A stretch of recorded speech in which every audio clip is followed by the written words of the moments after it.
What is the best way to revise mathematics?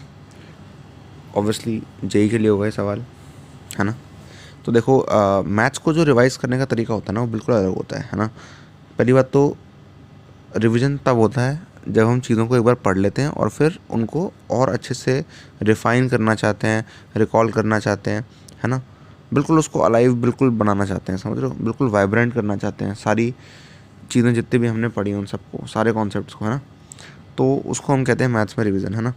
तो जब maths में रिवीजन होता है तो ज़्यादातर लोग क्या करते हैं, मैथ्स को भी उसी तरह से रिवाइज़ करते हैं जिस तरह से वो फिजिक्स केमिस्ट्री को रिवाइज़ करते हैं, या किसी इंग्लिश लैंग्वेज को जैसे रिवाइज़ कर रहे हो इस तरह से रिवाइज़ करते हैं।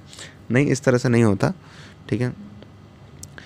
क्योंकि देखो, अगर आप ऐसा करोगे कि आप मैथ्स के आपने कुछ नोट्स बना रखे हैं और नोट्स आपने अपनी आंखों के सामने रख लिए और आप उन नोट्स को पढ़े जा रहे हो, पढ़े जा रहे हो, पढ़े जा रहे हो, सीखने की कोशिश कर रहे हो, एक्सट्रैक्ट करने की कोशिश कर रहे हो, ये बेस्ट तरीका नहीं है, ठीक है? बेस्ट के आसपास भी नहीं है, ये घटिया तरीका है ना, मैथ्स रिवाइज़ करने का।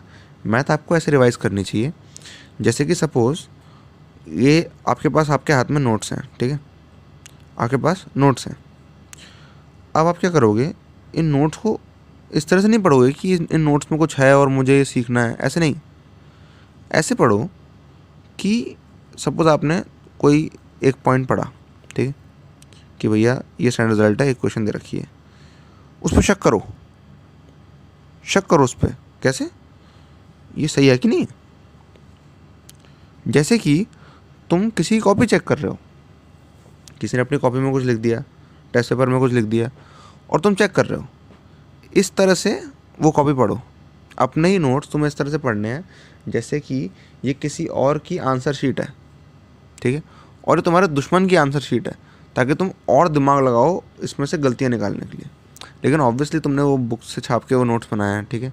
बुक से एक्सट्रैक्ट करके बनाए हैं, तो उसमें कुछ गलत नहीं लिखा होगा। लेकिन तुम जब गलतियाँ ढूंढोगे तो तुम्हारा जो ब्रेन है वो एक्टिवली वर्क करेगा, समझ रहे हो? तुम एक्टिवली वर्क करोगे, है ना? अगर तुम सिंपली नोट्स को रीड करोगे, है ना, बाकी सब्जेक्ट्स की तरह तुम सिंपली नोट्स को अगर रीड करोगे तो काम नहीं चल पाएगा इससे, तुम सो जाओगे रीड करते करते।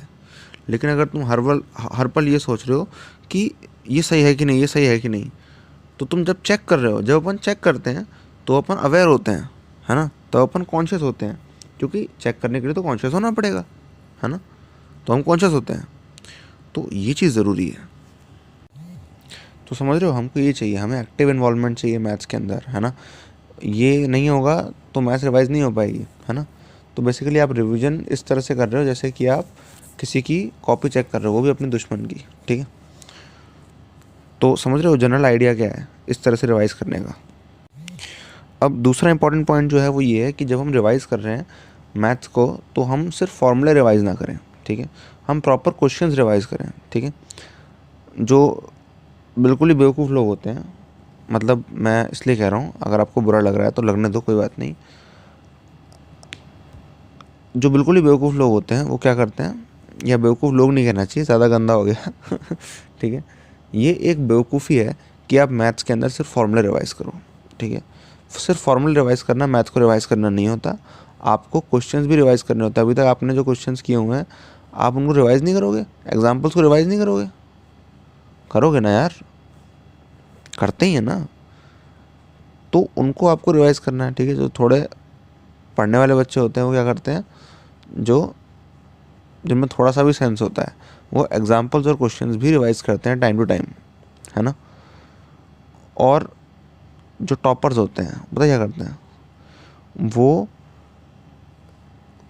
फॉर्मूलेस के साथ, स्टैंडर्ड रिजल्ट्स के साथ साथ, ठीक है, क्वेश्चंस के साथ साथ जो उन क्वेश्चंस को करने के स्टेप बाय स्टेप एल्गोरिदम्स होते हैं, समझ रहे हो?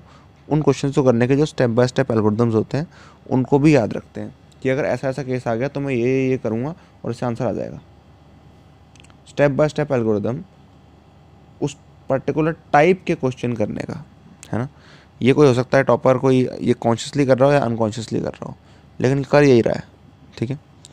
लेकिन अब आप ध्यान रखोगे तो आप कैसे करोगे, आप तो कॉन्शियसली करोगे, ऑलराइट? तो बस डेली ड्रिल और डेली रिचुअल कमेंट्स में इन 2 पॉइंट्स को ध्यान रखना है, ये 2 पॉइंट्स बहुत ज़रूरी हैं। ये आपके मैथ्स के मैथ्स को रिवाइज करने के पूरे तरीके को ट्रांसफॉर्म कर सकते हैं। Alright, all the best.